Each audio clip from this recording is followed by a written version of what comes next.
All right. Welcome. Notice how the flock and the fold signs off. I did that on purpose because this is not the flock and the fold.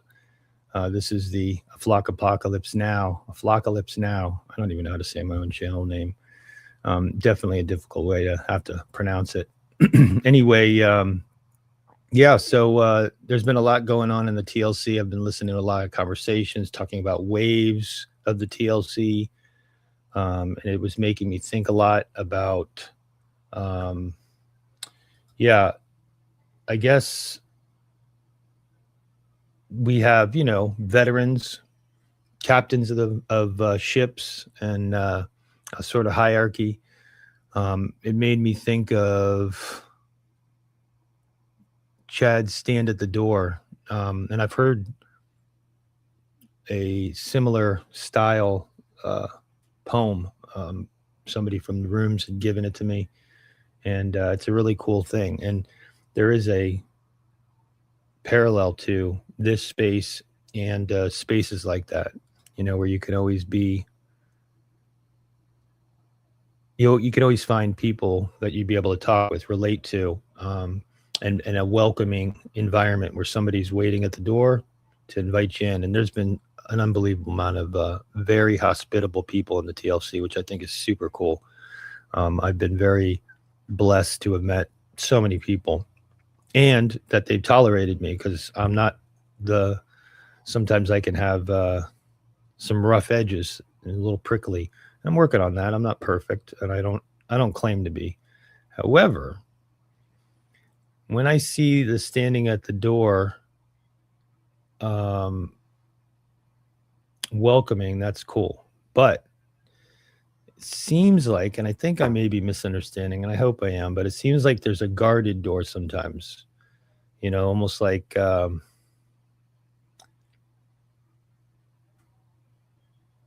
people will get ignored sometimes. I'm not saying I've felt that. Most of the time, I've never felt that. But a lot of times people just, whatever, they get tired of seeing my chat and they decide not to even comment on it, which is fine. It's their channel, it's their right.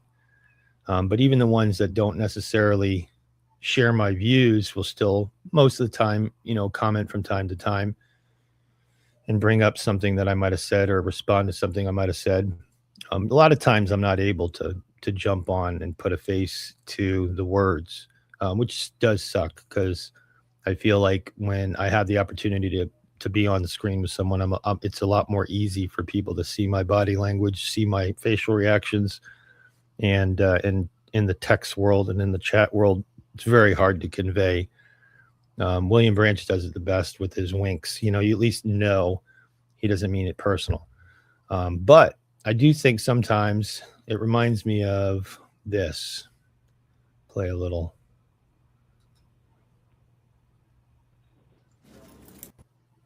Yeah, let me replay that.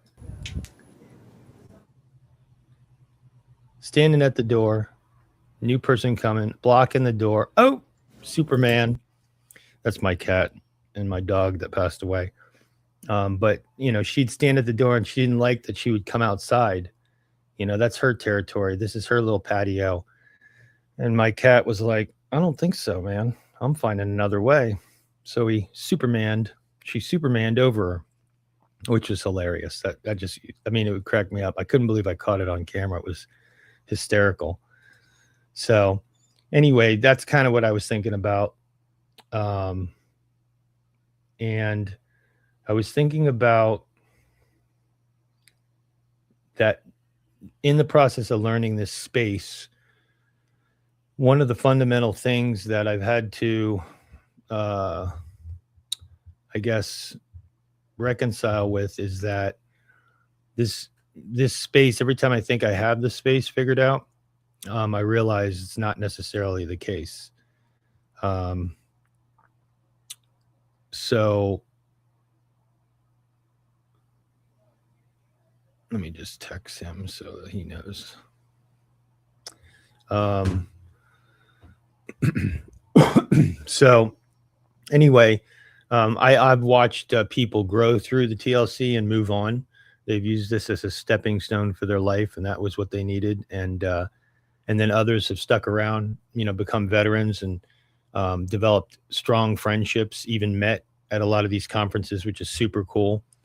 Um, but I'm sure that there's quite a bit of people in the TLC that just aren't able to do some of these things.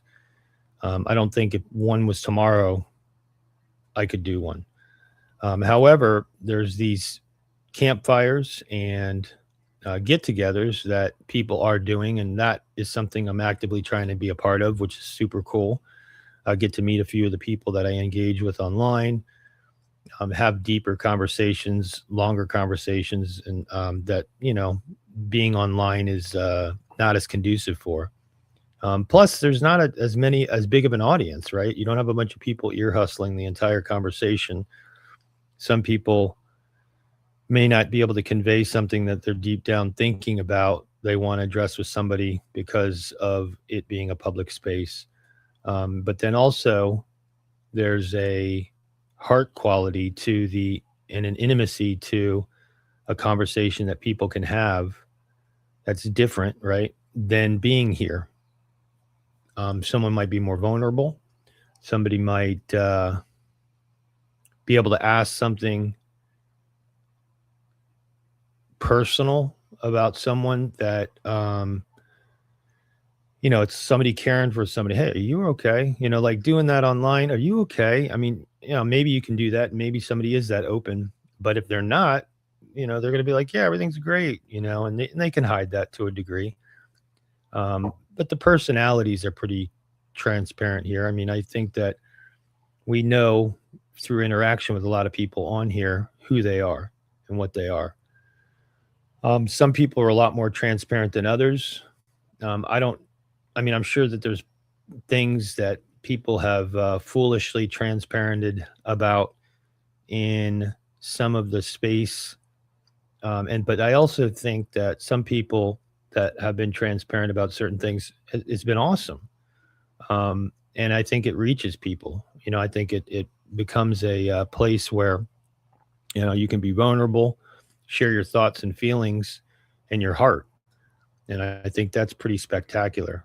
And as long as, you don't have this uh, hostile adversary that is, I don't know, like making fun of the person when they're being vulnerable in this space is pretty cool. Um, I haven't been here long enough to see someone actually be that malice, have that much malice in the space in that way. It doesn't mean I'm sure it may have happened. I know that there's at least one person that I know of since I've been here. I think it was said nuked themselves, which, okay, you know, um, yeah, not a good situation. Other people voluntarily pulled out. But the ones that have grown through this space in the corner, that have moved on and got married, had kids, all while having friendships through here, and then even departed for a while, and from time to time will show back up or be in the comments, and people are kind of blown away and they're just happy to hear from them. I'm the one person I'm thinking of the most is he's a rando favorite of mine, which was Job. His story was so cool. I mean, yeah, he's charismatic and he's funny, and it's just hysterical hearing his take on things, but super cool to see his progress through his struggles, his in thinking it out rationally. He did a lot of reading and got what he needed to move into the place, the next level in his life, right? And I think that's a pretty special thing about the TLC. And yeah, so I just, I think one of the greatest parts about being here is it gives me the opportunity to meet people, engage people, and God willing, be able to see somebody go through that process. Even if I'm only a small part of their life for a time, that's cool. Sometimes God has a special way of revealing things to you and giving you that I don't know, like this was cool, right? You know, and you're like, yeah, like I'm not even worthy of watching this unfold. But I'm so grateful to be able to witness it. So that's pretty cool. Um,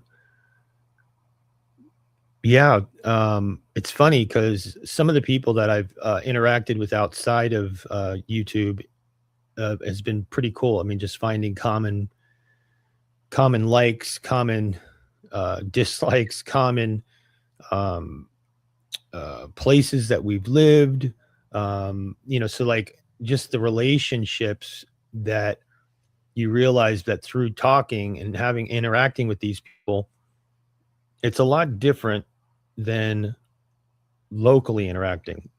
I have friends at church and I do things with some of the guys at church, but as a single guy, it's not as easy to be in a space where there is a lot of that, long term dialogue. They have lives. I'm not trying to monopolize anybody's lives and spend every waking minute with them. But this place, there's always somebody, streaming. And for the most part. So that's been pretty cool. I'm eager to, I think I'm going to try on Monday to work on building that RSS feed. I don't know. Maybe I'll do a video and be talking it out as I'm doing it on the screen and just see, maybe just to help somebody figure it out. Also, I think Paul mentioned he was maybe going to do a how to.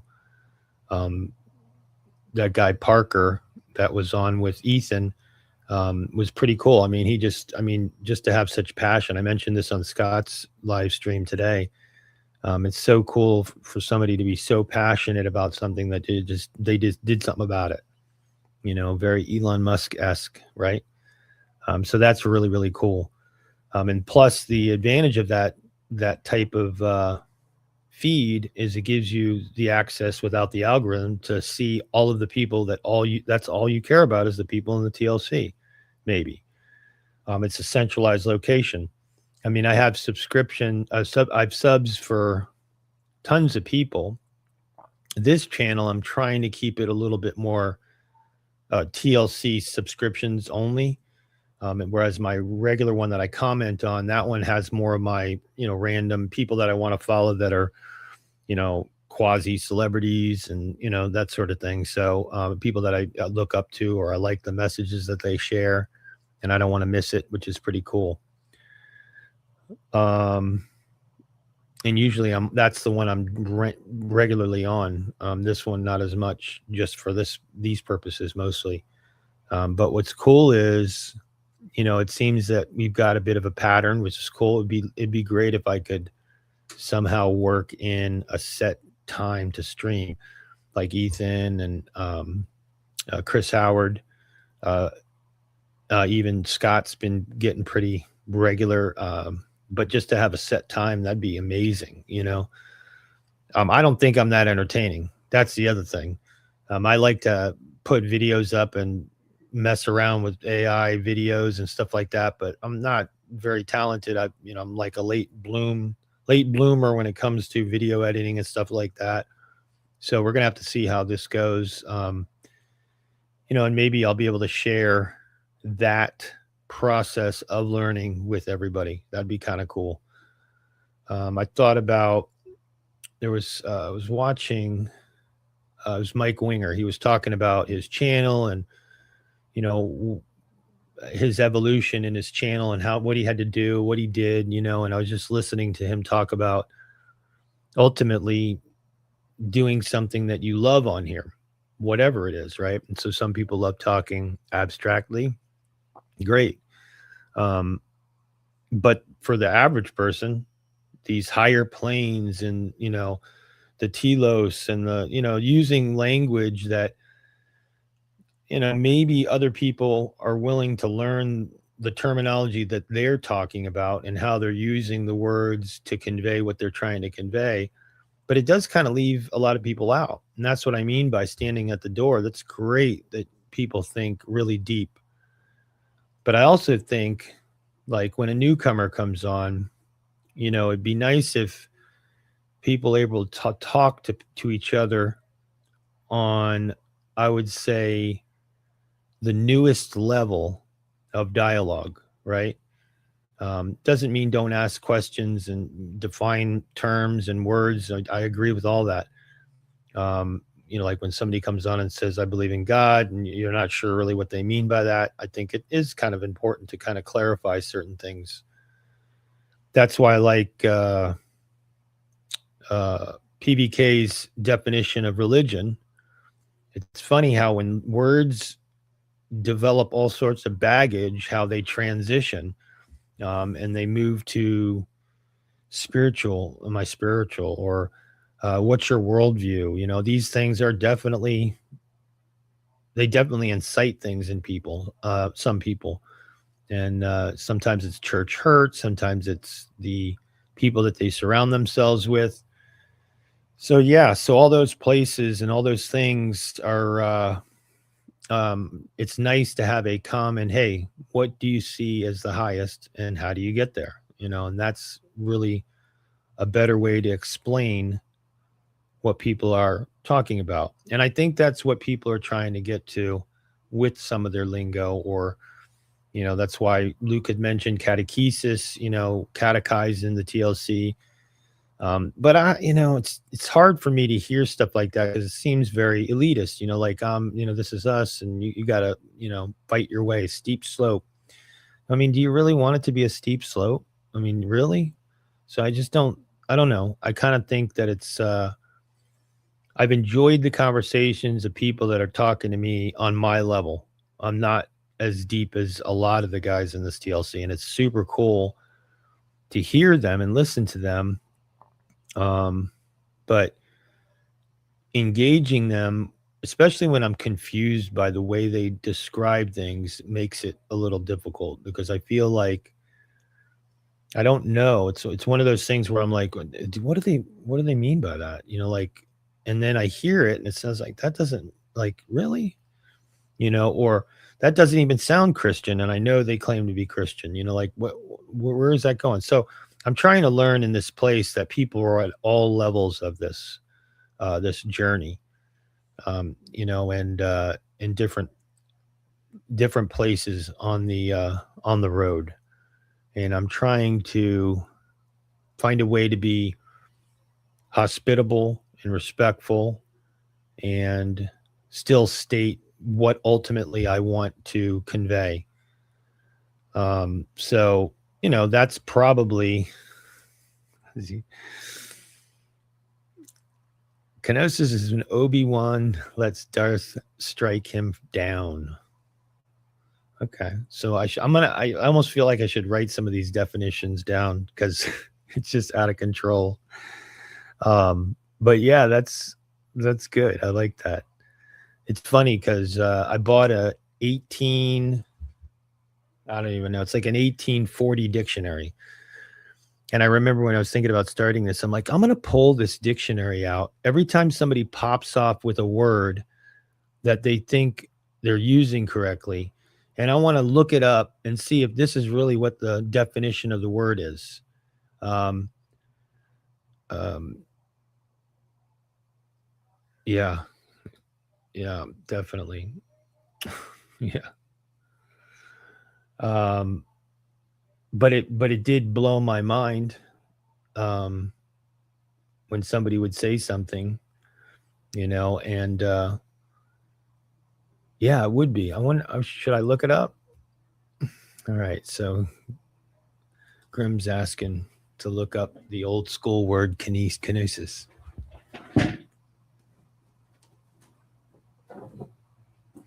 Look at this bad boy. Woo! It's a lot of words. I wonder if I can do the. No, I don't have a vertical camera option. I guess I could do a screenshot and share it.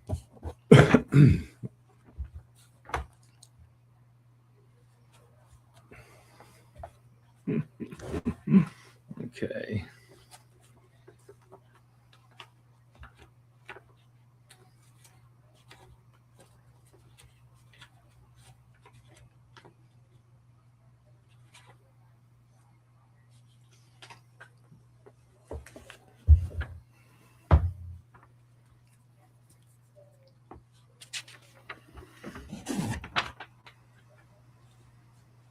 see. KN.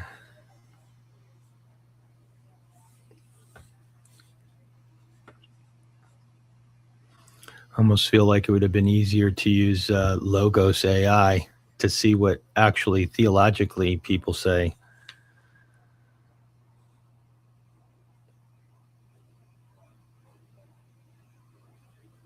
Well, there you go. This word is beyond this book, which makes me wonder what its actual evolution is. Let's see something here. I'm going to check.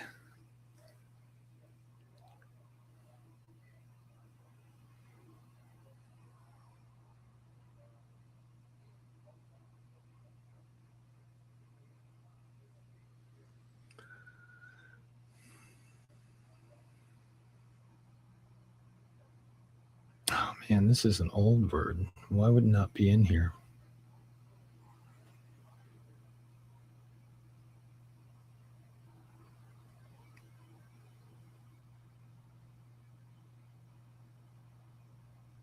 Self-emptying, huh?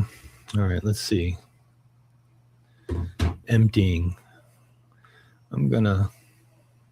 Yeah, I think you're right. That's probably why it's not in here. Although these words tend to, a lot of these words have developed from Greek or Latin. So that's why I didn't think it would be, I mean, it did seem like that kind of word, but I want to pull something up here. I want to see, I'm going to pull up.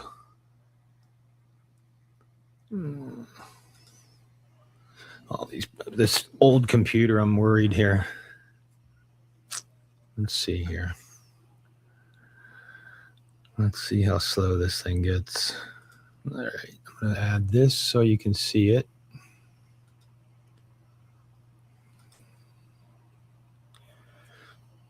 While it's loading.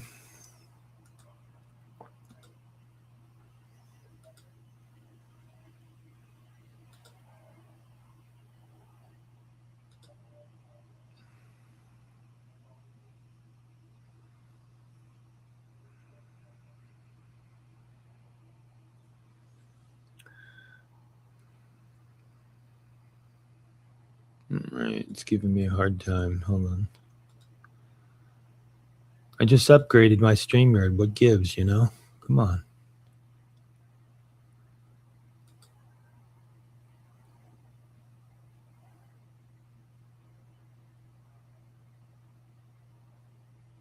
Ah, that's why. Okay, cool.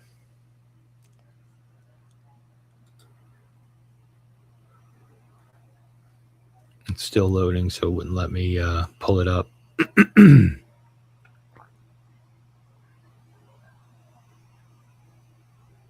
Oh, I see what you're saying. Let's see.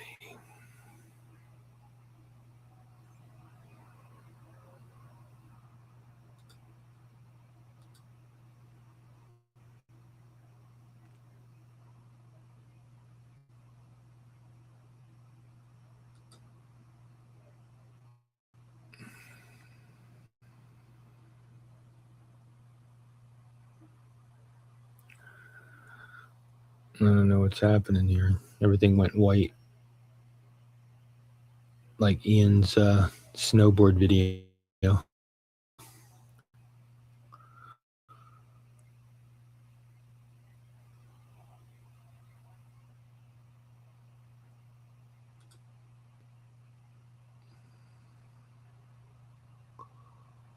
Such a rookie.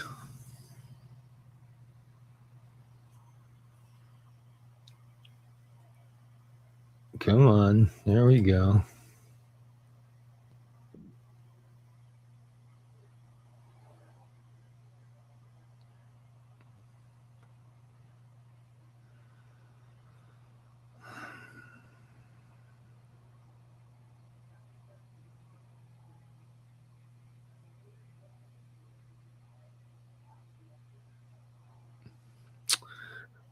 All right.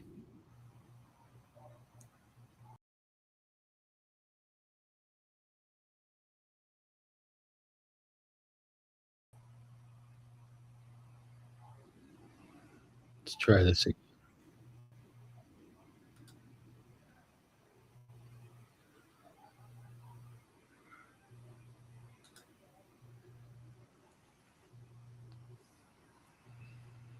All right, let's try. It's quite the echo.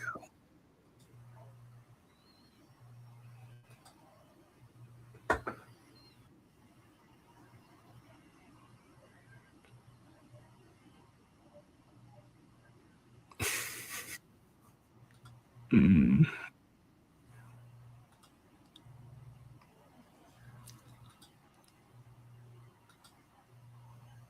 okay. Studio share.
Steep slope, huh?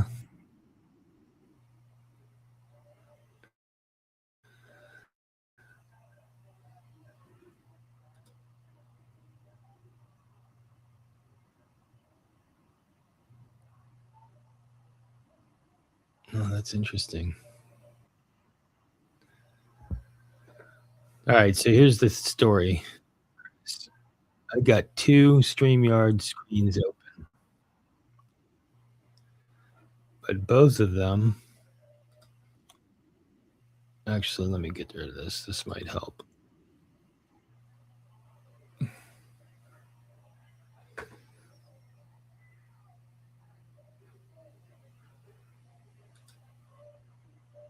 All right, how's this? Audio returned. Okay.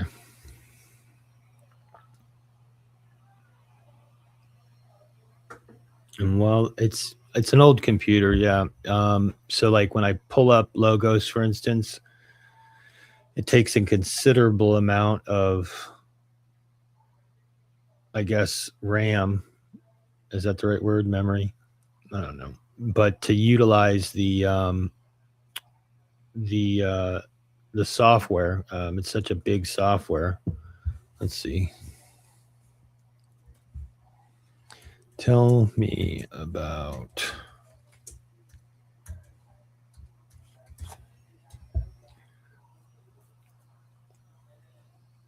Okay. Now let me see if I can share this while it's searching.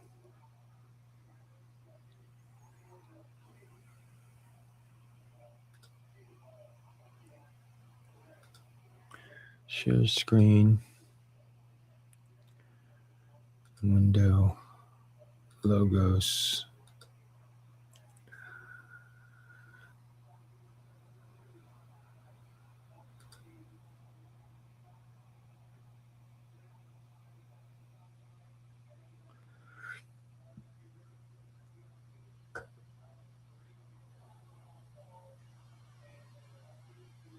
It says libraries updating, so it might take a minute. Yeah, Logos is being heavy on resources. It makes this sense.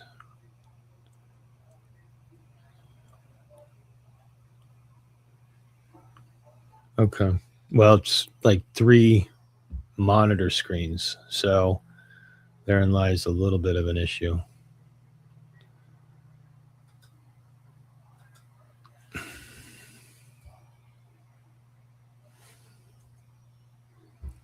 Okay. But I still want to try to share. Maybe it'll let me drag the window into field.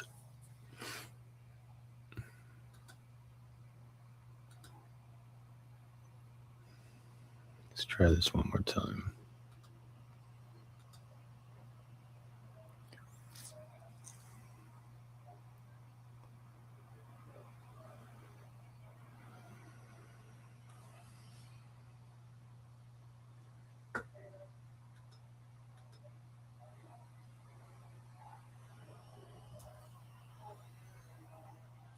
No.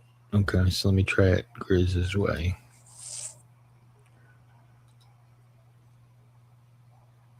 Share screen.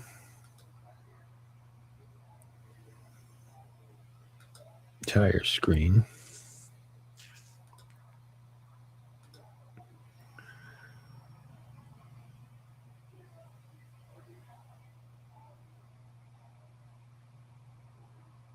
Come on.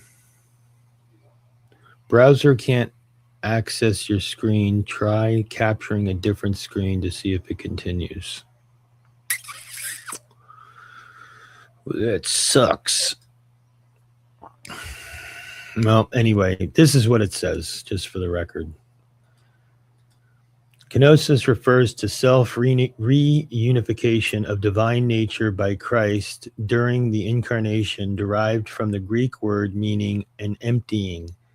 The doctrine emerges from Philippians 2:7, where Christ is described as having emptied himself. However, interpreting that this emptying actually entails remains theologically contested. Some theologians maintain that God literally emptied himself in the incarnation, while others argue Christ concealed many divine attributes, and still others propose these attributes were transformed or diminished. Notably, Philippians 2:7 does not specify what the Son emptied himself of, and careful interpretation requires avoiding claims beyond what Scripture explicitly states. I like that. Yeah. I'm going to have to work something out with the workaround. Let's see here.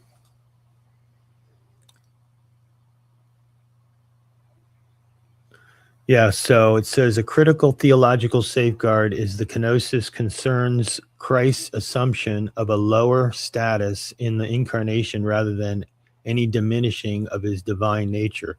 The Lord remains fully God, and any interpretation rendering Christ less than fully divine would nullify salvation itself rather than surrendering divine attributes. Christ laid aside the privileges belonging to him in heaven, veiling his glory and accepting the position of a servant. And for those that sometimes wig out on sources, it's so cool. You can click on it and see where they're deriving some of the information. Let's see. Obi-Wan takes is beyond what the scripture explicitly states. Yeah, exactly. Lexham Survey of Theology. That's a pretty prominent resource. Let's see what this one is.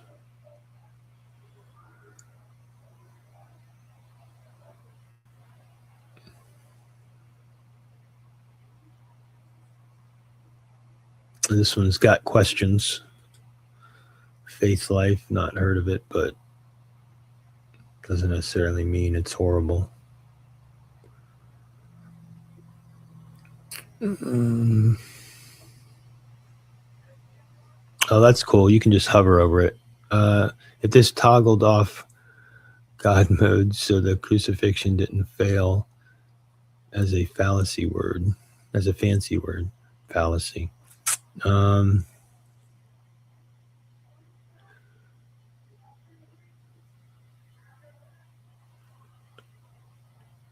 yeah. Let me share this. So,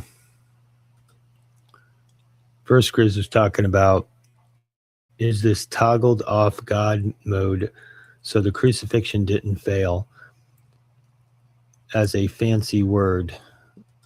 And then he said, in the caveat, toggling off God mode doesn't reduce God's godliness at all. Yeah, I agree.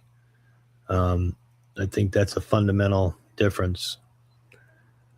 I am bummed though that I can't share the screen with you because I could just be shooting from the hip. Although that would have been pretty amazing shooting from the hip with what I just read. I don't think I could come up with that out of my brain. But I am disappointed I wasn't able to link up with. Oh, here we go.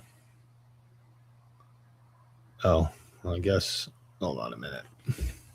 He wants me to send him the link. I thought he had my deal.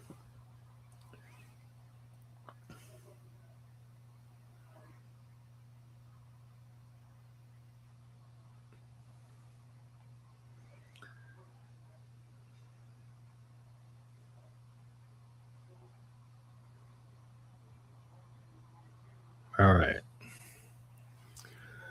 I could probably just. No, that's too much to type in. We'll see how long it takes him. You got say. Yeah, I see. Yeah, that's the thing. I think he didn't know the channel name, which I find that hard to believe because um, he I think he was commenting on some of them, so that's why I was kind of surprised.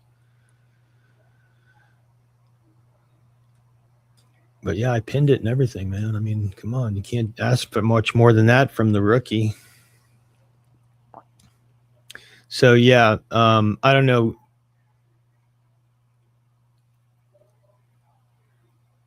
That's a good point. I don't know how he cannot be. How do you look up who your subscribers are? That was the thing I was curious about. I was like, oh, I wonder who actually subscribed, but I was messing around with it. I couldn't figure out where to find that. Um, but yeah, I think uh, I think what was interesting about today's conversation is studio community.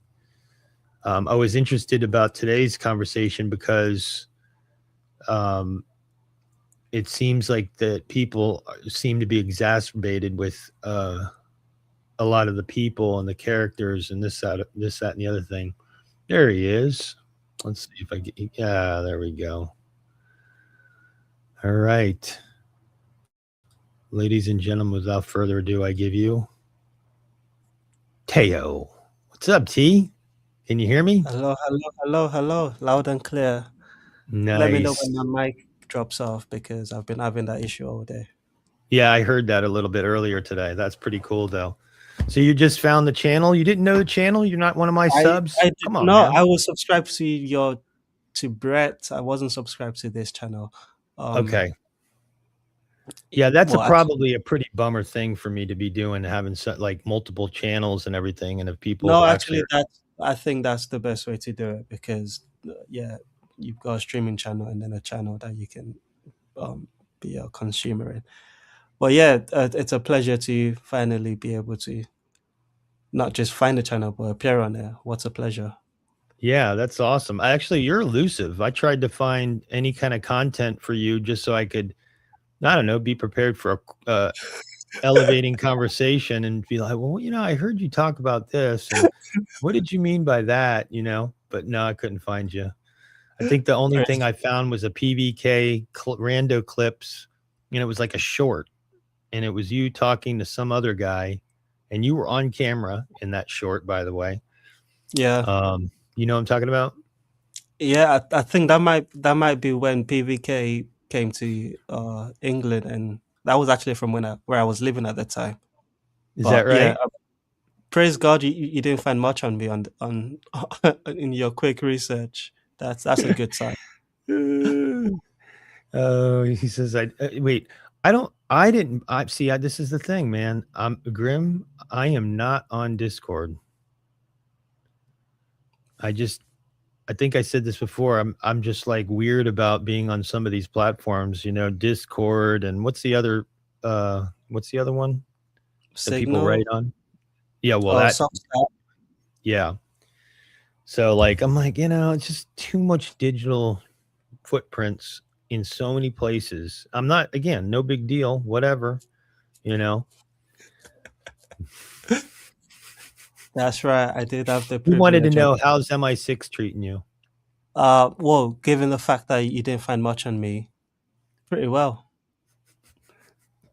He says, Grim says, Teo and friends at Chino secret footage 75.99. There's the grift. Larpard grift order. That's what I say. I love your branding, Grim. It's awesome. It is awesome. How long have Larpard. you been apart? Because I've only seen you recently. To me, come out of the lurk is the term that gets used, but I've only seen you on live streams in the last few months. How long have you been paying attention? When did you come out of the lurk? Yeah, so when I did that, if you go back on this channel, you'll see I did a pilot video, and Mr. Grim Grizz himself graced me with his presence as my first online persona, and I was very appreciative of that. But in the beginning of that, or as that night went on, after he got off, I think I kind of explained the timeline. I put up Neil's, like the end of Neil's timeline, which was more late 2024 moving into 2025. And it was the way I found the corner was the way I the way that I found the corner was uh PVK was doing a whole piece homeroom on my pastor, and I was searching for content on our what they call Senate, which is like Yeah. the get together, and it was a pretty contentious one, and it was kind of like the culmination of a long drawn out year after year with COVID and everything, and Can finally I it ask, finally sorry to bury but yeah. which side of the Synod battle were you? Uh, I don't remember what the group was. What was the? Well, there were like so the two big ones. I as of late it was or so if you go back, I think it was 2023 to 2024 was Yeah. finally the same sex debate, and the majority denomination had shot all that down, which was very Hmm. rare for denominations to do that. Most of them, the majority usually fell the other direction. So as far as I knew, that was kind of an unheard of thing for a denomination to take that kind of stand. Yeah, it sort of like broke the trend of other American Christian and other denominations folding on that particular question. Yeah, and if you think about it, have because we didn't have to make a decision so immediate, and it was pushed off for multiple years because of COVID and everything. We didn't get caught up in the whirlwind of the movement. We Hmm. didn't, what I mean, the pressure of that movement.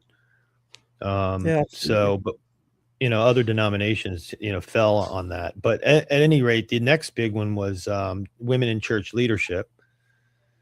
And the way our denomination settled was that, locally people can decide this on the elders and stuff can decide this on their own. And I think, I mean, I'm not saying that I think it's biblical, but Having said that, I could see unusual scenarios. Unfortunately, the rare scenarios is what causes the rule, and then it just opens it up the door. But like if you have a church and there's no pastors willing to pastor in an area in North Dakota, let's say, but you have a qualified woman that, is theologically sound and she knows her stuff and she's biblically literate and she's capable of doing the job. I mean, are you really going to deny her the ability to shepherd those people in that area, especially if they don't have a problem with it?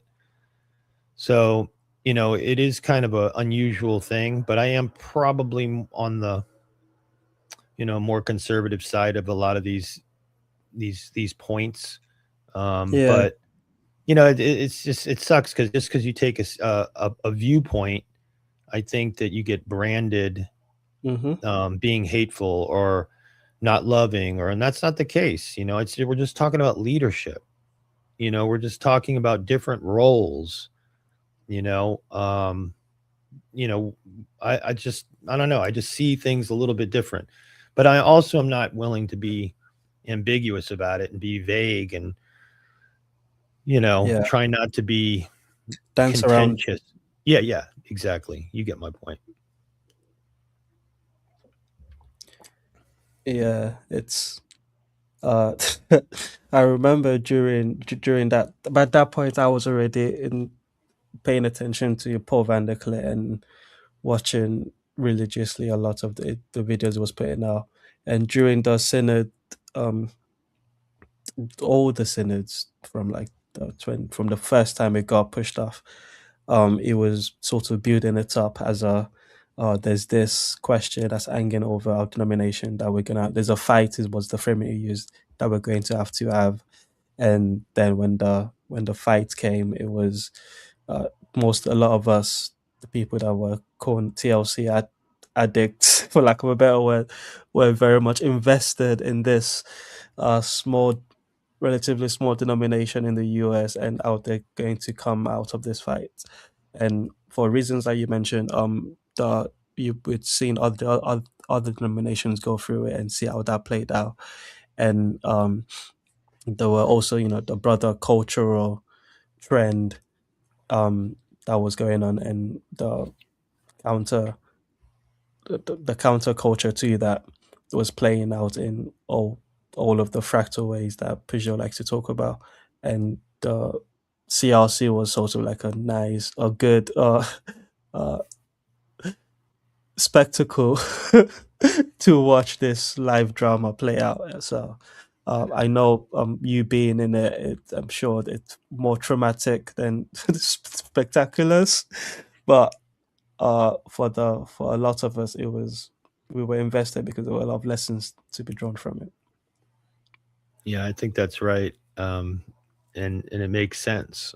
I guess you think, CRC being such a small denomination in a sea of Protestant denominations and how it has gone from, you know, what it has gone through in the evolution. Like Paul does a great historical, he had one of his, multiple homerooms where he talks about the history and the evolution and the Dutch and, and all that stuff. Um, I just think it's fascinating too. I think what was strange for me was to find this little corner through my pastor, ultimately me searching him for the Senate and finding Paul and liking the way he articulated it. It was pretty funny the way he built he painted the scene and set the stage and, and he, he kind of heroized him in a way, the way that he was portraying it. And it was humorous, you know what I mean? Because if I know him as a pastor and he's a very humble man, Yeah, but he's a great leader. So he's able to stand there and, um, find ways to, he knows how Senate works and how he has to go about it and how he has to lay his case out and pull back, let's talk. And like, there's these rules in Senate and he played those rules perfectly. And, and so like, he just, like, I think PBK said he just wills these things through, you know what I mean? And his big push is discipleship and church planting. And Hmm. that's probably going to be since we've gotten through some of the heavy stuff, that'll probably be the most contentious thing at Senate this year. And I don't even think it's going to be very contentious, you know? So, Yeah, it's. I think I said this to you on in setting up this conversation was one of the things I'm fascinated by is the Young Restless and Reformed yeah. movement, and I think it. Don't know if you would agree with this, but one of the things that I saw play out was a failure in discipleship led to a lot of deconstruction amongst that um, group of people that was part of that wave of revival into the reformed denominations, not just CRC but reformed in general. And I think it's appropriate that the after having the fight to sort of say, okay, we are not buckling on this trend that is led to a lot of deconstruction and the watering down of the gospel. Um, we do, however, have to figure out what it is discipleship looks like in this modern context and what is that a fair frame first of all before we move on to the question. Yeah, I 100% agree. I almost want to interrupt you and say I agree every time, you know. At least it was true for me. Let me put it that way. Just to give you small, like a mini little rando, it's my formation came out of the Lutheran Church. Mm. There was a huge movement in ecumenical ties to a local Was that Catholic sorry? church. Was that Credo the Lutheran formation? Is that your Um, parents Lutheran or yeah, I want to be honest. What like when the people say credo, what do you believe they mean by that? Baptism I as a baby? I just take it to mean your parents dragged you to this church when you were a kid. Okay, that's a good way to frame that. Okay, so at least I'm not off track. I always have to double check what the meaning of That's fair. the I TLC. do that. I do Yeah. use words I don't know what they mean. So thank you for giving me a chance to clarify. No, I think it's accurate. So yeah, I would have to agree.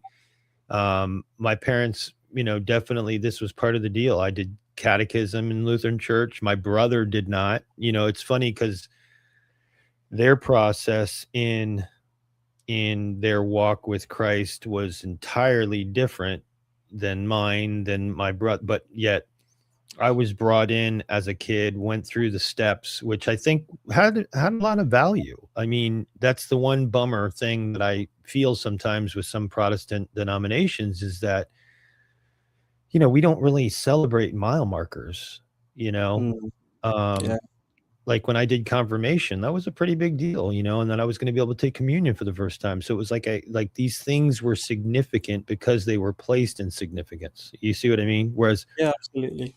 a lot of Protestants would sometimes they throw the baby out with the bathwater. Maybe they, in my opinion, are theologically correct in their reading of the Bible, but when you tilt it so much that it almost feels like it's easy to get caricatured, right? Oh, they don't care that much about sacraments. Oh, they don't care. It's just them and the Bible. They're their own pope or whatever. Whatever caricature it is. So anyway, Lutheran church, my parents left the church. That's a whole nother conversation as to all the crazy stuff that went on in that church. But they finally took a stand on a particular issue about prayer. They decided to pull out, and a church or two later, they ended up in a non-denominational charismatic church. And I don't know, as a younger person, or even in my early 20s, it was kind of cool. Like this was where a lot of people wanted to go. Like this was a popular Mhm. church, the Starbucks and you know, And the band. yeah, man, it was entertaining. This isn't the church that I grew up with. Like to me, the other church was very boring, man. Choir and organs and same hymns, and which, they've had this fight since like when hymns came to be. It's the same thing. Psalms are boring. We like the hymns. Let's do something different. Yeah. So, but anyway, yeah, and it was a great time, to be honest. I mean, I was still at the time I was still actively partying and doing God knows what, literally, right? And uh, when I hit my brick wall, I knew where to go. You know, it was my family. They had been through recovery. My dad Mhm. quit drinking. Like he was, like their life was on a much more stable footing, and mine was out of control. And when mine hit that place, I knew to go to them. Now I went pretty suicidal, thinking that really there was no hope for me. But the fact that they rallied around me and supported me and just said, nope, we're going to get through this. And we prayed. And it was like, you know, it was clearly my mom, my dad, me, and God. And Mm. that was, you know, and it made my sobriety so smooth because I was 100% yielding to Yeah. this whole process, you know. And the Have you non-denominational squishy Jesus was really valuable at that time of my life. mm, Go ahead. yeah. I was just going to say, it sounds you skipped the God of your understanding part and just submitted to the God of your parents, and that seems to have been helpful in your sobriety journey. Yeah, and it's weird because I guess, yeah, you're right. I mean, in a lot of aspects, I did. Years later, when I came back to this same denominational church that I was in leadership in recovery ministries and stuff like that, actively in leadership Mm. for, you know, a while. Um, I went to them with a certain criteria to say, hey, listen, I'm back. I want to serve. Let me let you know the restrictions that I put on myself.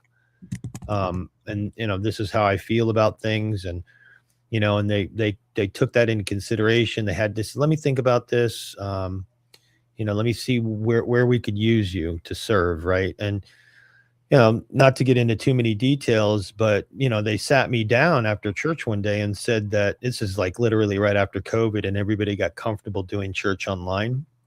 They basically recommended that I stay doing church online and that I'm not, Mm. literally the words were, you're not to attend church at any of the campuses. Now I Was know this there's like a shock to you, or was this something that was been brewing before? no, this was a complete shock. I didn't anticipate this. I just anticipated, given the information I revealed to him, that we would have come to a place of, you know, where a good spot would be for me to serve, you know. Mm. I'd done, when I was younger, I did prison ministries and, you know, different things like that. But even the prisons have their own restrictions, right? And if I couldn't fall into that category, then as far as they were concerned, it's like, well, you know, I guess I was persona non grata, you know, which was really, you know, I know there, I'm leaving a lot of vague stuff on the table, Yeah, but still. and I don't have a problem sharing it. Just on the internet, I don't know. I think it's small steps in having probably more intimate conversations offline, which is an easier conversation to have. Yeah, yeah. You know what I I mean? I agree. Absolutely, I completely agree. Yeah, I do not mind the vagueness at all. I think you've told the story well enough that even despite the vagueness, the heartbreak of that is not lost on me. Yeah, and I can relate to people that have had church hurt. Like, you know, when people say that, I'm like, I get it. But I also refused to allow these human fallen sinners to represent the Christ I knew Christ to be, you know, um, and I wasn't going to let them get in the way of my walk with Christ. You know what I mean? Hmm. Inspire me in a way. So in a way, it was providential that, you know, it lit a fire under me to learn theology, to study and understand, because there was part of me going, what do these people think they know that I don't know? Like, am I missing something here? And so I went to the pastor that Paul had did that clip on. I went and sat down with him and I, you know, kind of laid all my cards out on the table, and I told him what this church had did and what their response was. And he looked at me and he's like, I'm what are you asking me? And I paused and I'm kind of like, and he goes, are you asking if a sinner can come to church here? And I'm like, yeah. And he goes, yeah. And I was like, I mean, the absurdity of it coming out of my mouth and agreeing, yes, this is what I'm asking. It was just like, what am I thinking? So then I got, so then I got heavily involved in learning and reading the Bible, and then the Bible just exploded in my face, and I'm like, you got to be kidding me, you know. So when I started reading the Bible for myself, and then obviously I wasn't just self-interpreting these things. There are things in the Bible that need no interpretation, despite how traditions like to twist certain things. There's things that are plain as day, and you're not, and without taking them out of context and say, this applies to me when he's writing a book to Jewish people, or he's writing a book to Gentile people. He's addressing a specific issue. Instead of me personalizing every word in the Bible, as a like a fortune cookie, um, I was able to see it for what it was really teaching, right? So, yeah. That's So, to how answer your did that? question, No, sorry. I was going to ask how that um your reformed switch affect your parents in that relationship. How did that? Were they also on a so similar journey? Or well, you asked about Young Restless and Reformed, and this is getting yeah, I do want to get there, but it's also a chance to get to know a bit of your well, story. this connects. This is what's so cool about this, or I think it's cool. So my mom was probably a lot more spiritually, I don't know, she definitely was pretty solid in her work with Christ, Um, my dad was obviously, he was a man of God. He did a lot of great things and stewarded us as children to know what was important and what's right and what's wrong.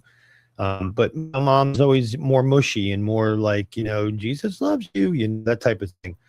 But when I started reading the Bible and I started sharing with them, I was doing Louis Berkhof's systematic theology. And it's not the greatest one. There's other ones, like he kind of took a lot of the theological unpacking from another theologian. Bottom line, it's written to where it's easy. They have a long one and a short one, and I started seeing why the reform belief structure made sense. And this is before I even knew what Calvinism was. Like I don't like when I heard people say that, it sounded culty or like philosophical wish mishmash, or like what, that's overthinking things or whatever it is. But I started unpacking it further and realizing that, wait a minute, these, like the tulip, right? It came from them responding to criticisms that Calvin was dealing with. So the tulip was his critics created this tulip, and this was his response to the critics and the points. And I thought that was fascinating. And reading them, there were things that I had questions about, like, how does this work? This will, his will, how does that correlate? Well, it's clearly in the Bible. So am I supposed to say I just don't understand it? I mean, is that okay? And I was asking for a summary of this, that I could explain it to someone in the most simplest way possible. I said, or do I just leave it out there in tension? And his response was yes. I was like, what? I want the best way to describe this in a smooth way that explained it quickly and concise. And he clearly stated, well, it's as simple. The Bible says it. It doesn't matter whether I understand it. And he's like, do you understand the Trinity? No, but the Bible clearly explains the roles of the Trinity, and that they clearly are written as persons, and we have one God, and they are each other in their own way, the way they like, once you've seen me, you've seen the Father, that sort of thing. Like, yeah, that makes sense. I don't necessarily understand the exact um way that it works, but I don't it doesn't matter. I believe that, and I'm good with just that. I don't have to have a scientific explanation as to how that is possible when they're trying to talk to humans on humans terms in the best way to be able to describe it, you know, like in a father son relationship, and you know, the way that the spirit operates, and the fact that the reason we have to consider him as a spirit, but yet he's still clearly a person, you know. So when I was reading this, and I was coming to the realization that this makes sense. God's sovereign. Do I play a part in this? Like, do I play a part in my salvation? That's just insane to me. Like, how, how, I couldn't connect dots on that explanation. So all it did was cement me into this place that seemed by far the most rational. And I listened to all the debates. I listened to arguments against the belief. And like they'd say, well, why do you pray? Why do you evangelize? If God's sovereign, you shouldn't have to do any of that stuff. I'm like, no, no, no, no. God calls us to do this. And because my heart's changed, I want to do this. I love him so much that I want to do these things. Does he need me? No, he doesn't need me to do these things. You know? So this really fired me up quite a bit, and you ever heard of the cage stage? Uh, no, but I think maybe. I got so fired up. I even had one of my pastors say, he starts laughing. He goes, "You're in the cage stage of Calvinism." And I'm like, what are you Right, talking yes. about? He says, yeah, he says, they say that when somebody first figures all this stuff out, we should lock them in a cage and harm himself or others. And I was like, what are you talking about? I'm like, I just got zeal for this. Like, I'm passionate about Yeah. this. But he was right. Like, I was so zealous that Mm. I was going down the road 100 miles an hour and not realizing that there are kids standing on the edge of the road, you know, and even my wind could have disheveled them and knocked them on their butt and made them never ever want to get in that car, you know? So, yeah, so that, to me, the young, restless, and reform, Is I the could relate. I could relate to that. they should have been caged up. Well, in a lot of ways, yeah. But they were just upset, I think, with the fact that once they finally decided, this is just my take on it. I don't have it all figured out, but I think that once they realized that this stuff's pretty important, you know, um, and why aren't other people taking it seriously? And do I really want to be at a church where the pastor's wearing skinny jeans and they're playing a rock band and smoke is coming up the stage, and it doesn't even seem like they're taking it seriously? And I remember going through that process, asking these questions, not because of the church hurt from the non-denomination, but considering seriously, do I think worship really should be like? Should it be that? Are we a little too cavalier with come as you are, hats on, flip flops, whatever. We just want you here, I mean, yeah, I get that. The seeker friendly movement definitely seemed like a logical thing, you know, but again, baby with the bathwater, it didn't seem like it was a very special thing anymore. The reverence seemed to have been lost. And I looked into like monasteries, like, is there other Christian monasteries? Like, could I just be a monk? Like, just pull myself out of the world and be an ascetic, and you know what I mean? Does it make sense? I mean, that's how serious my thought process got. And I just think that these others kind of went through the same process. And I think that's probably why a lot of people ended up, I don't know, even deconstructing and then reconstructing into Catholicism or Orthodoxy. You know, they want somebody that takes things seriously and tells them what to do, what is right, you know? Yeah, but I think to go back to your point or your pastor's point about discipleship, to give the oh, I'm not going to refer to the Catholic Church as the devil. Not anymore anyway. But to give Rome its due, discipleship can you can more easily, more effectively disciple someone when you're speaking from a point of authority, and it's a lot less to disciple someone into, as you describe it, like living into the tension of yes, now and not yet. That Christianity and I think Calvinism, Reformed tradition in general, sort of yeah, they emphasize the attention of in different ways. But uh, if you're trying to disciple someone who's zealous for the just the truth of the gospel, just they found out that the God of the universe actually cares about them and wants them to become one of his children, and that's blown their mind, and they're zealous, and this needs to be molded. Discipleship. That's we have to be able to find a way to help them channel that energy into becoming more like Christ. Ultimately, um, it's easier to do that when there are actual guardrails.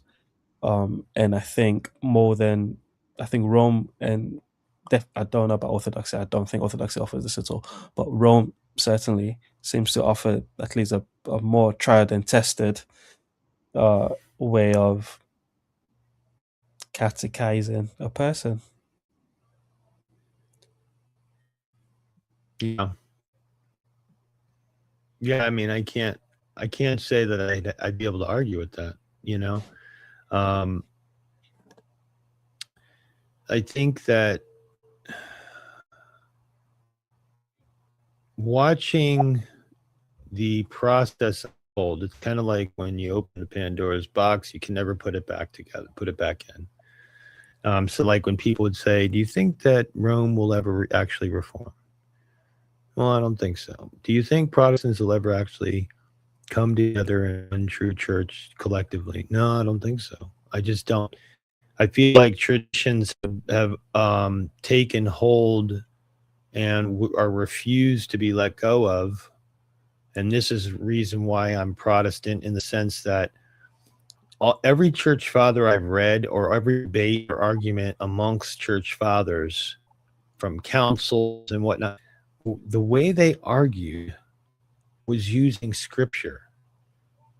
They literally held the argument up to scripture and argued from that as their foundational law book, so to speak, right? Like if you're in court and you're arguing and you're using, well, the law says this, you know, this is how what's happening. And so they use scripture as a mirror to determine whether something is theologically sound or unsound.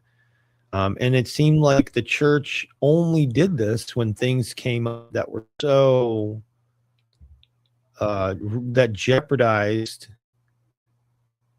the deity of Christ, the Trinity of Christ, the, you know, like while these things came to be was because people came up with something that was completely anti-Bible, right?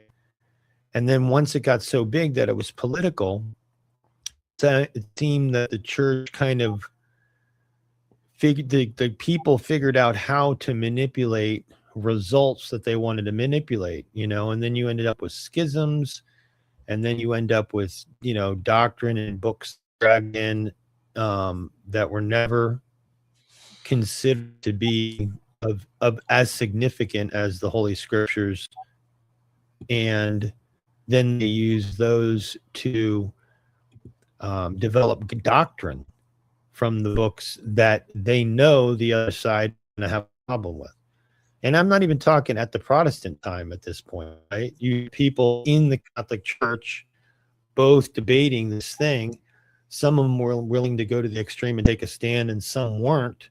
And the ones that didn't stayed in there, even though they didn't believe, but they were potentially afraid of getting burned or labeled a heretic, or who knows what their fears were, right? So they stayed in the church. They thought, I think it was the Jesuits. I don't know. There was a lot of movements that thought they could reform the Catholic Church from within. I think Martin Luther tried to do that too. I don't think he's trying to start some revolution. They literally kicked him out. What was he supposed to do? You know, it's like, okay, well, I'm not, I'm going to stand by the things I wrote because I believe them to be biblical, and his big thing is, unless you can show me Scripture alone as to where I've erred, then here I stand. And, Yeah, you I know, I I I don't want to relitigate old Trident. yeah, I don't even know enough, first of all. But what I am interested in is the given the unusual pipeline in which you go into this corner, which is through your pastor, which unless you're people from Paul's church, I think that's one of the first time I've heard someone come through that pipeline. Um, and of course you're a reformed. How do you feel about the metagelical nature of the corner as opposed to the reformed tradition? yeah, it's sometimes difficult. I get a little, let's see, how was I described? I've been called a wild card, um, saucy, spicy, and I don't really mean to be, but when somebody says something that I feel like, Lee, that seems a little like, are you hearing what you're saying? Come on, man. But I know some of it's abstract, and some of these people have come from either a Pentecostal uh, background or a big Eva background, and they've come to a different conclusion. I mean, I'm one thing about me is that despite the things that I state that I believe to be true, I also know that God's God, and I don't think I have it all figured out. Just I don't think anybody else has it all figured out. Um, that's what I like about church fathers, because it's like I love Augustine, but he wasn't always right. There's stuff that he said that I think is like, what are you talking about? Even he contradicts himself until later he got a lot more mature in his understanding to where he was able to lay certain things out very clearly. But I think that's the whole point of being sola scriptura, right? I mean, I feel like if I can see a church father reconcile himself and his beliefs through the scriptures, it makes sense. And I don't see much of that going on in the corner when it comes to certain beliefs and stances on theology. Um, it's almost like a lot of people stay in the abstract to a certain degree because they haven't really landed concretely. And I can respect Mm, that. I'm not trying to push anybody completely out of Christianity or give them a bad taste in their mouth about this whole process. I'll never forget when Mark Parker shared that, again, not knowing what's hyperbole, I'm taking it seriously that that's his last option. And I'm like, yeah, okay, man, I gotta lay off. Like I don't want to be the guy, and I'm not that powerful, right? I yeah, just didn't want to be a part of something that he was able to see as a stumbling block to Christ. Mm-hmm. And that so like that gave not to only bring him up because I looked at Yeah. myself and how I was treating people, and I wanted to be very cautious and careful with people, and realize that my mouth, I need to pay attention to it for my own sake, just in case it does build a stumbling block, even unbeknownst to me, because I'm just a talkative dude.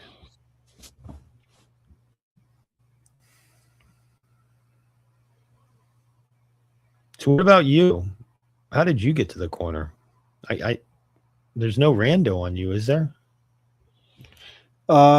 There might be one. I had a fringe encounter with the general once a long time ago.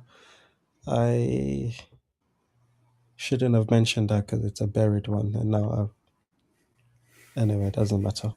Um, but yeah, I how did I get into the corner? I'm a lockdown wave TLC member, so this So was COVID. yeah, I think 2021, 21, 22. One of those two was when I first stumbled upon. Um, what ultimately dragged me to the corner was finding the Peterson and Jonathan Peugeot conversation, the one they had when Peterson first came back, and that's a big canonical conversation in the corner. A lot of people point to that conversation, and I was one of those people who was part of that wave. And I remember leaving a comment under that video like, wait, where can I find people well that talk like this, namely Christians, because I was never deconstructed from Christianity, but they definitely had a church is just an institution, bro. We need you. What we need is really just the people. And anyway, all that dumb stuff of thinking you can be a Christian by yourself. That was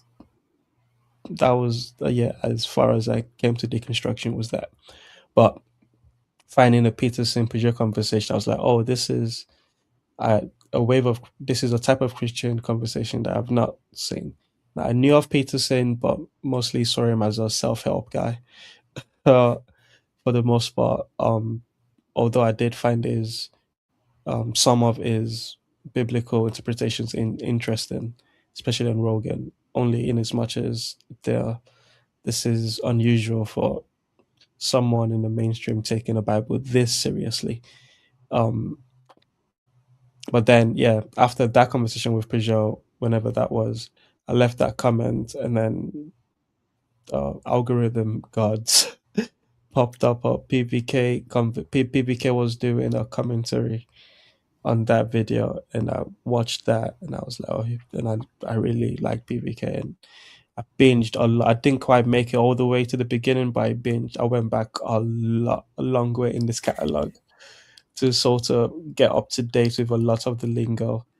And if you do that for long enough, you find the cast of characters that sort of make up the underbelly of the TLC, and that's how I got put in. And eventually, I went to Chino whenever Chino was 2023. Yeah, I think, and got to meet a lot of the people, and yeah, so I've been here a while. That's so cool. Yeah, that's pretty cool. Yeah, you're right about Peterson as far as like, wait a minute, he's pretty mainstream. A lot of people listen to him. I mean, he ends up on, Rogan, and you know what I mean? And Yeah. yeah, you're right. He talks about the Bible, wants everybody to take it seriously.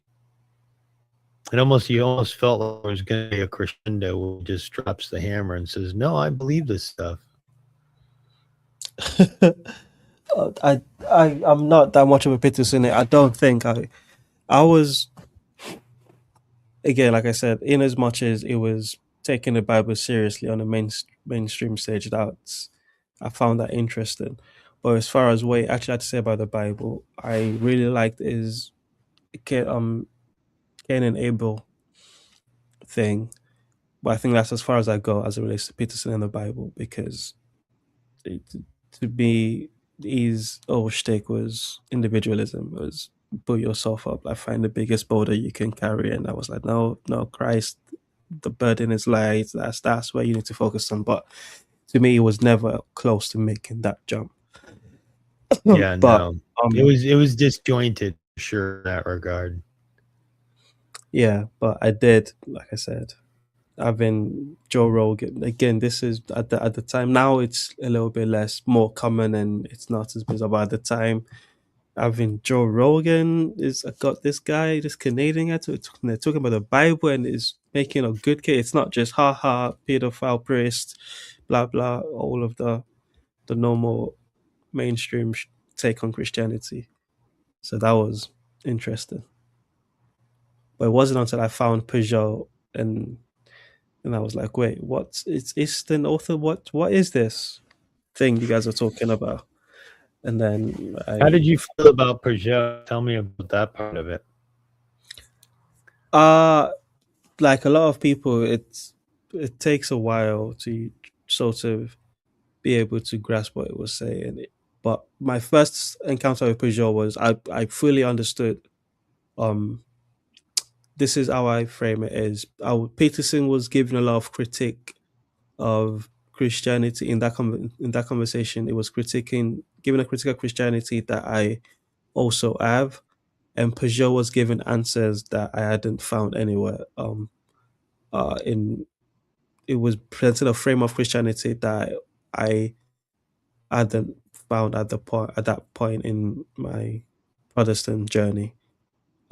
Now in hindsight, that's not true. I just wasn't paying attention, and I was uh, too arrogant for my own good. Blah blah, blah all of the usual stuff.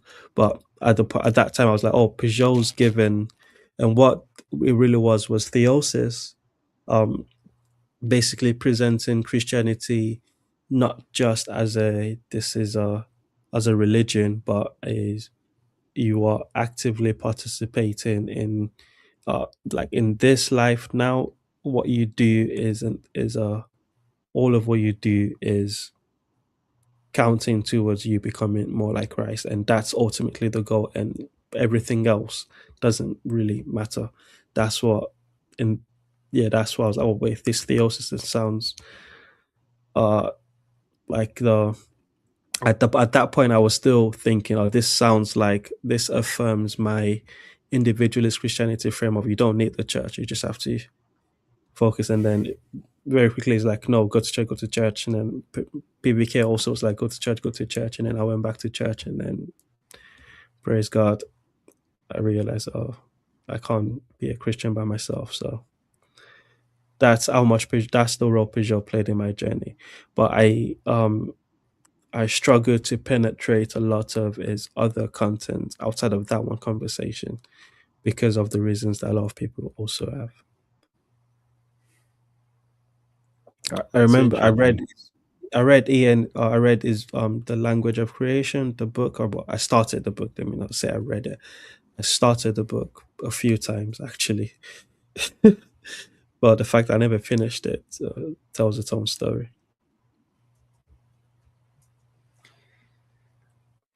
So I'm thinking as I'm sitting here, um, and so it's clearly an orthodox term, right? Theosis. And I was looking up the definition, and I wanted to see how they were describing it, and it's about union with Christ, right? So Yeah, I just looked up on Logos. How does it compare? Because this is what first made me think of it. How does it compare to sanctification? You know, the process that we are moving towards being Christ-like, right? Um, all right. I wish I could share this. I was trying to work that out before you got on with Grizz. But something the computer is too slow and the program is too massive. But it says theosis represents a vision of salvation that extends far beyond the narrow framework many Western Christians associate with the term. While salvation has traditionally been understood primarily as reconciliation with God through the forgiveness of sins, theosis encompasses something more expansive and transformative. The fuller meaning of salvation involves God's promise that believers will come to of the faith, unity of the faith and the knowledge of the Son of God, to a perfect man, to the measure of the stature of the fullness of Christ, making theosis a richer concept that conveys humanity's final destination, a transformation into perfection across all physical, intellectual, moral, and spiritual dimensions. Rather than Yeah, treating salvation as a statistic, as a static legal transaction, theosis describes an ongoing relational journey. Protestant theology has often confined salvation to justification by faith, viewing it through a static legal category of forgiveness and acquittal, yet this represents a significant limitation. Anyway. yeah. I think I would, and I am a Protestant, but to um, I would say theoretically the difference is something like the emphasis difference in emphasis between what you're saved from and what you're saved to, and orthodox is more what you're saved to, and or theosis is more what you're saved to, and sanctification is more what you're saved from. Um, but more pragmatically, the difference from the the difference comes down to, again, discipleship. It's, I think, part of what we were reading there is the Protestant emphasis is very much on the moment of salvation. That's coming, that turning away, the repentance, and um, the Orthodox You mean justification or salvation? justif not salvation. And Okay. then actually, oh gosh, all of all of these terms I get confused by it. But what I'm saying is theosis emphasizes the reality of all of your uh, existence is uh, this theosis journey, whereas the Protestant is we are very or we were more so focused on trying to convert the sinners, and that means we're very strong on what it takes to be saved, and then the sanctification is just sort of like a uh it's we don't have a, I don't know, maybe I'm speaking out of time a little bit, and I do want you to correct me because you know you you're reformed, so you would know more than me. um Well, the sanct yeah, go ahead. I would just ask the question and take the posture of the student. Sanctification, what's the difference between sanctification and justification? So, in coming from my tradition, that's going to Hmm. preface this because I don't want to offend friends of mine that are Orthodox or friends of mine that are Catholic Don't and get so over on. it. Or yeah, yeah, I'm trying. I'm trying to get over it. Um, but the fact that the idea that I can do anything here, that I can contribute to any of this, I cannot explain why I love the Bible. I love Jesus. I love, and not in this order, right? The way that I see Jesus in the Bible, and what he's done for me through the entirety of history excites me to such an extreme degree. It's more than just me liking cars, right?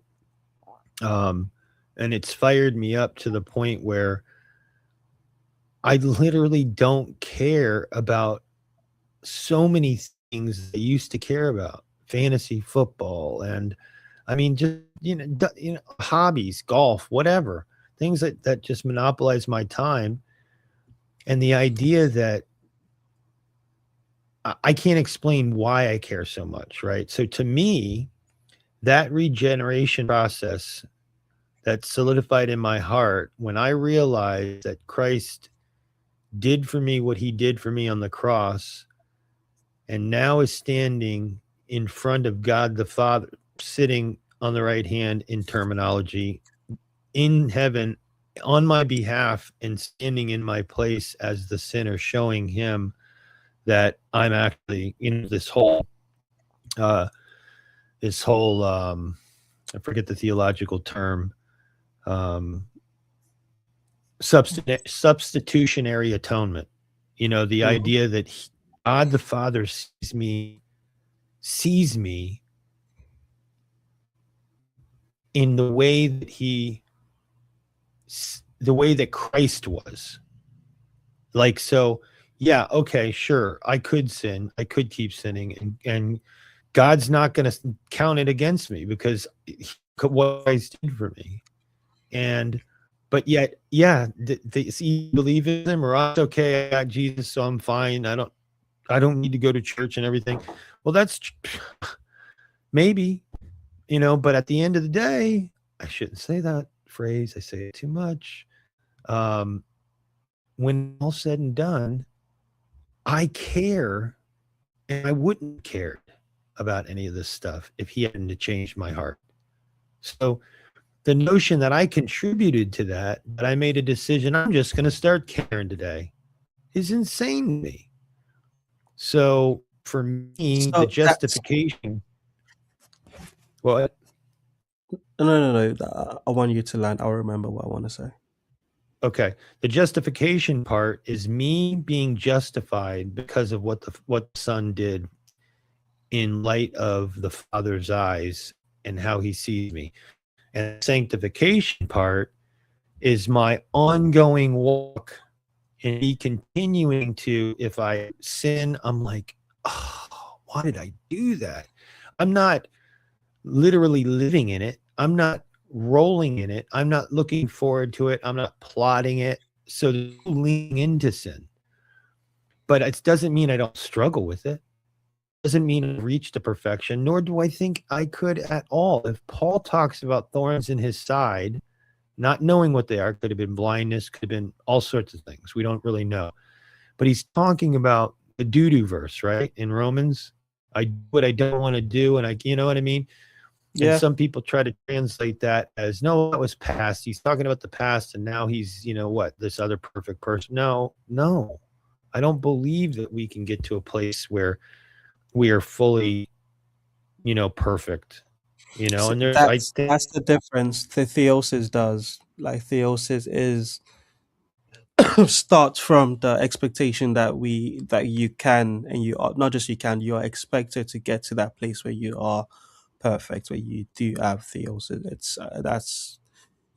That's again, those people are, not many people make it, but those people are called saints. And that's the sort of the difference within. And again, I'm Protestant, so I do not, uh, pragmatically, I don't see a difference between theosis and sanctification, because I share a lot of what you're espousing. However, I do recognize the critique that our non-Protestant brothers and sisters in Christ have for the Protestant discipleship program, which is, we, like you, I think, just expertly espoused. We're very good at the justification part, like the coming out of sin into repentance part, and getting, like, yes, making the case as to why that is necessary. However, in terms of the ongoing um living and dwelling and being a Christian, that part of it, we punt the ball forward a little bit, because what's more important is that you are a Christian. Now, some of that is due to just bad theology over um uh soteriology, bad soteriology, about what it means to be saved, and it's not just a moment, all of that. But I think a worldview or a theology of theos is that focuses on the what you can or what you're supposed to be, and putting that at the forefront of your face. So yes, like this is not a theoretical thing. You can become a saint in this life. Is Can make for a better vision for a young Christian that's you're trying to mold into more like Christ. I think if we just, I think by, I don't think if we, I think by saying something, I don't know exactly what you said, but basically the idea that no one can be perfect. You're expected to fall short at some point. It builds into it a reason why no one like can become saints, and we don't even have saints anyway. So actually, we do. You Everyone's a know, saint. If everyone's a saint, exactly. everyone's a saint. You know, it's funny because I remember listening to Mark Parker. He had kind of a, it seemed like he'd done a lot of research when it came to the Wesleys and Methodists, and they're obviously they have their camp too, right? You know, but there's a group that believes in this perfection idea.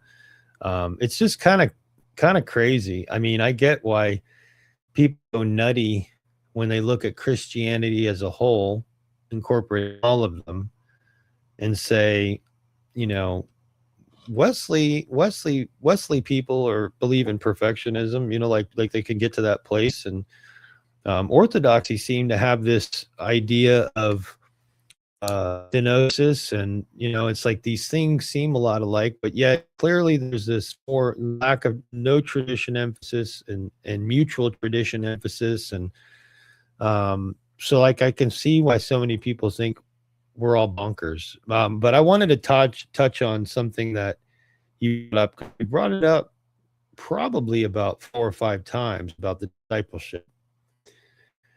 And so remember I told you about the conference that I met PBK at down here at my church? Yeah, So when I found out that we were doing a conference here, I like I'd said to my job, like, listen, I got to take this weekend. Is that going to be okay? You know, and they were like, what? You know, what do you? I'm like, listen, it's regarding the seminary program I'm in. I really need to be there. I feel like I really need to, you know, be there. And I really want to learn, and I wanted to talk with some pastors in my denomination. And there were other pastors that were invited, you know, outside of our denomination. But the whole thing was multiply disciples, that multiply leaders, multiply churches, right? And first, it was disciples for a very good reason. My pastor had such a passion for exactly what you're talking about, the deficiency in discipling. And it seems like what if he was on this podcast, he would be like, Teo knows exactly what I'm talking about. This is what I'm talking about. This is what we have to work on. This should be our number one thing. And what he brought up in Senate, he focused on the church planting to explain things, but he also raised the bar on leadership, that each classis needs to raise up leaders. Let's make a commitment. Let's try to raise up leaders. But how do you get leaders? You have to have a discipleship pipeline where you're discipling people, and those that are excited, like someone like me, right? And they feel like, you know what? This guy is fired up. He would be, you know, a great leader. You know, let's encourage him. You know, and maybe he wants to take part in seminary. And then next thing you know, you do that enough times after you've gone through a discipleship process, you encourage them getting into leadership and taking on their own disciples and discipling. So he has very basic. This was so crazy at the conference. One of our not breakouts. It was, what do you call it? Like group sessions where we basically were talking about the things that people had questions about with the conference, and what we could come together on to submit as our group to the greater group, and what we got out of it. And this goes back to languages and words and definitions. Even in my own denomination, when I was sitting at that table and I asked them, What's the definition of disciple? What does everybody think the definition is?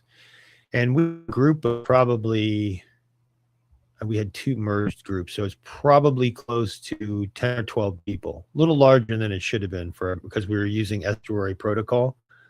Yeah. But we went around people saying things like mentorship, being a mentor. The terminology that they were using was not disciples, was not had not didn't really have anything to do with disciples, really. I mean, a few people nailed it, but it blew my mind that some of these people, it's like God didn't call us to make mentees. He called us to make disciples. And what is a disciple? To know the gospel in a clear, concise way, and that they could deliver the gospel in a clear and concise way, right? So then the next question after I left that conference, I kept thinking to myself, wow, I mean, he has a program called the Discipleship 222, and it's where you do one-on-one discipleship. So each person that signs for this, it's a single person that will disciple them, walk them through the gospel. Obviously, some people are going to be further along with their knowledge of what the gospel truly is versus what it's not, right? We add all these things and layers on what we say the gospel is, or when somebody says the gospel, well, that's the whole gospel of Mark. you know, like Paul was writing over and over again every single story Jesus ever did and said, and you know what I mean? There was a specific thing that made the gospel, and it was his death, resurrection, and what he did for us, and the the repentance of our sins, and believing that he is who he says he is. You know what I mean? And understanding who he says he was. And so it's like that's a and that's just not obviously not very deep, but the point is it's that gospel, right? And so when you ask somebody what's the gospel and they start adding all these other details about what's in a gospel, you know what I mean? They clearly are missing the main point, you know? Yeah, and So that's how disciples turn to mentees.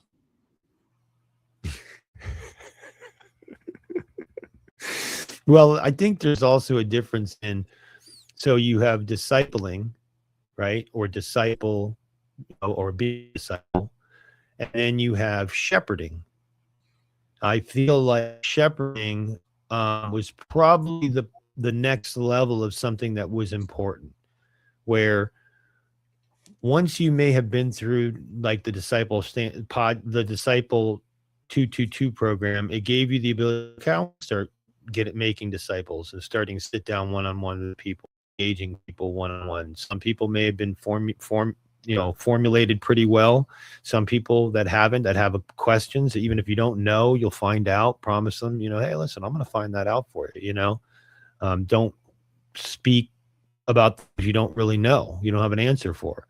But then being involved in the church and serving, right? Because the three legs for our tradition is sin, salvation, service. Now you can call them whatever you want, right? But that's what it breaks down to, sin, salvation, service, right? Misery, And deliverance, gratitude. exactly same thing, right? I mean, you could substitute those words interchangeably, no problem. And I think people are probably probably like those words other than sin, you know. But yeah, so I think that when you start getting involved and interacting with people that are more mature Christians, maybe you interact with more pastors, more of an intimate level because you're actively participating in things around the church, and people can rely on you to be somewhere, do something, whatever. These people are able to talk into your life, like notice things. Hey, man, you doing okay? It's like, actually, man, this is what happened this past week, and it really wrecked me. I don't even know what to make of it. Not like a therapy session, but trusting someone that you believe to have a good grasp on his walk with Christ, that reads the Bible daily, that prays daily, and you can see it because he just radiates the image of Christ, you know? But those people I surround myself with will be the first to tell you that they are far from perfect, regardless of however they seem. Does that make sense? Absolutely. So I love the discipleship thing that you kept bringing up. Well, I think that that's a good place to end. But I think I think there's more meat on the bone, but I think that's a good place to end for now because the I think you're exactly right. It comes what it does come down to is one, you do have to show up to be discipled, and the there are many. As someone who's attended many churches full of old people, there are many people willing to be mentors to young mentees, and the mentees aren't showing up. But the relational part of discipleship cannot be escaped. So yeah, I think that's a good place to end. But I do think what you said, what I think there's a more meat on the bone is the difference between shepherding and discipling. I think that's something that Protestant churches particularly do have to figure out because often it can feel like the only mode of shepherding is to raise leaders, and when when everyone thinks they're supposed to be leaders, you're going to get a lot of bad leaders that will lead to deconstruction, and we're just going to repeat the cycle of the Young Restless Reform thing. So yeah, I think there's a lot in there. Yeah, man. I appreciate you. One of the things that has been beneficial to this conversation for me is I've learned a lot on how to interview. Because I mean, that's the thing. You sit down with somebody, and you were very good at asking questions and getting me to hit specific topics. And I, as much I was like thinking, how am I? I want to talk to want to ask him, this, that, and the other thing, and spark uh, intriguing dialogue that can be maybe edifying to other people. And I just couldn't come up with anything, just because I didn't have much to draw on, except our interactions on in here. And you were very helpful with showing me the way. Oh well, You like that? that's very kind of you. I do not do well with any form of compliment at all. So, but I will say thank you. However, I think I also find dialogue way easier than monologuing. So I would be a mess if I had to say any of the things I've said without you being there to prime it out with me, and which is why I find it edifying to do the same, and I'm genuinely interested. Part of the reason why I kept going back to discipleship thing is I told you earlier, the Young Restless Reform thing. That's one of the men. I've been part of many Christian revival waves, and that was one of the ones that I was what in my teens. A lot of the music that came out of that, the Christian hip hop aspect of it, which we didn't even touch on, played a big role in my formation. So I was curious to get your perspective on how that played out. So I'm very grateful that you were willing to share that with me. And I don't Yeah, care that's awesome. if it's edifying to anyone else. PVK is a selfish YouTuber. I'm a selfish YouTube participant. I like that. That's what I love about you, my friend. That's awesome. Well, all right, cool. We almost pulled off a full 2 hours. I Oh, I think think we should definitely get up, get to 2 hours. That just seems cleaner.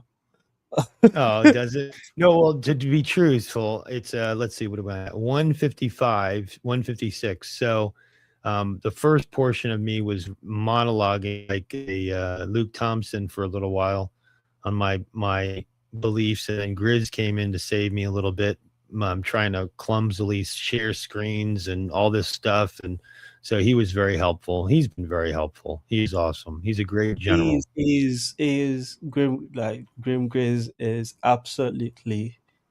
I've seen him do that for so many newbies who are just trying. He's like, nope, take this, don't do this, do that. This is how you get the present, and this. And he's done that for too many people to count. You have come out of the luck. So he's not just a It's general in name only. Is that your experience with computer people that know computers? That's not Sorry, mine. say that again. So people that typically knew computers really well, right? In my experience, Yeah. they were not very hospitable and willing to show you things to help you. You Well, know, gamers are very helpful and willing to show you things, and I see Grim Grays more as a from a gamer culture than computer programming culture. that's a good point. I hadn't considered that at all. So that probably does play a huge point in the difference. Yeah, people that knew how to code and computer program Mac, all this stuff, like they were like, "I'm not teaching you this stuff. You want to learn it, go learn it on your own. Kick rocks, nerd." You know, unbelievable. Oh, that's cool. All right, so here's the deal. I got a closing video. So what I'll do is, do you want to be, you want to stay in the back of the thing to watch this, or are you able to watch from the back? Yeah, I'll stay in the back to watch. You've got Brandon already. You're doing great. I mean, so the ending, what I'm going to do is I'm just going to share the beginning intro that I'm just trying to set up for the other channel, which is the Flock and the Fold. So I thought that it would be a cool way to end. And I think that would be the way to go with this. So hold on, let me see if I can add this to the screen. And then I can get some feedback. People think it sucks. I can be like, no, that sucks. Hold on. All right. Let me remove